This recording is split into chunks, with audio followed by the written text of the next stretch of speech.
All right, it's crystal ball time. So, Colin, we'll start right here and work our way down. So, I am going to ask you to do what Karen said you cannot do. So, look 5 years out. If you're looking out and you're just thinking, look, this is the trend. This is what we're going to have to deal with. This is something you're kind of giving guidance to people here of what you think. This is where we need to be. This is where we'll be moving, and this is what we're going to have to deal with. Okay.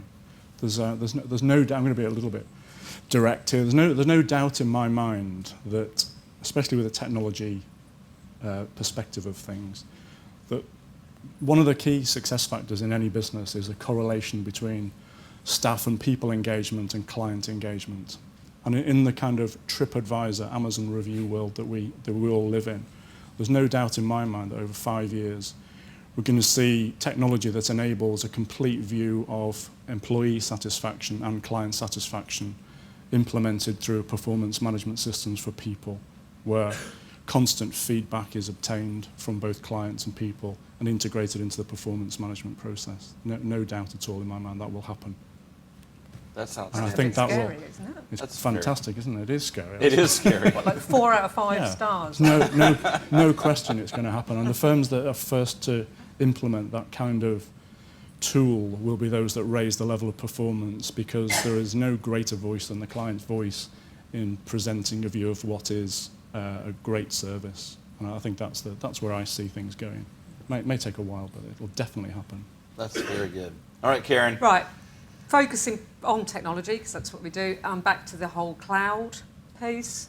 Law firms have traditionally been quite slow to adopt this because we worry about data sovereignty and security and performance and ownership and so on. Those little things like security and performance, right? Yeah, but we have to move on because we're being taken that way anyway. Yeah. You know, the whole Microsoft strategy will be taking us there. We need to get on with it and work out how we are going to unstitch all what we've spent 20 years stitching together.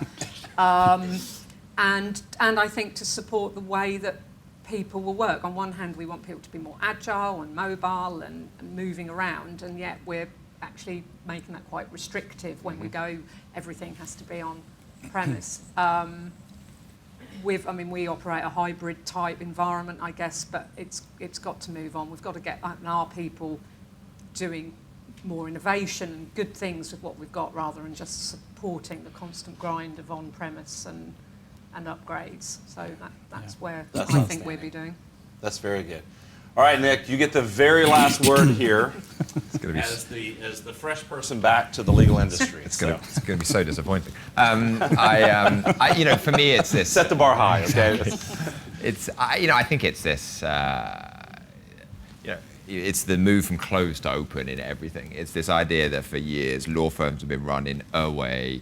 The client service model is one way. The employment model is one way. The technology tends to be quite locked. We can keep going. 5 years' time, I suspect it'll be an awful lot more open. Our client service delivery model will be more. There'll be multiple different ways we'll deliver things. We will have multiple.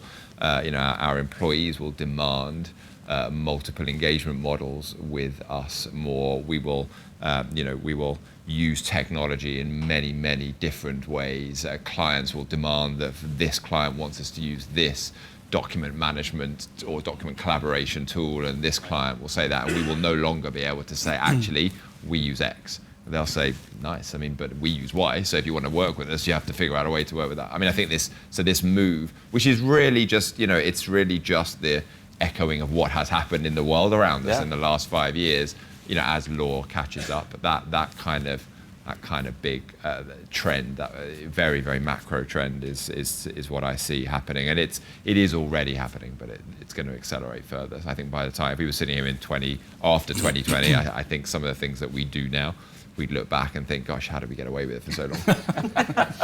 That's outstanding. Guys, I cannot thank you enough. This has been fantastic. We're all very grateful for your time this morning. So thank you all very much. Thank you, guys.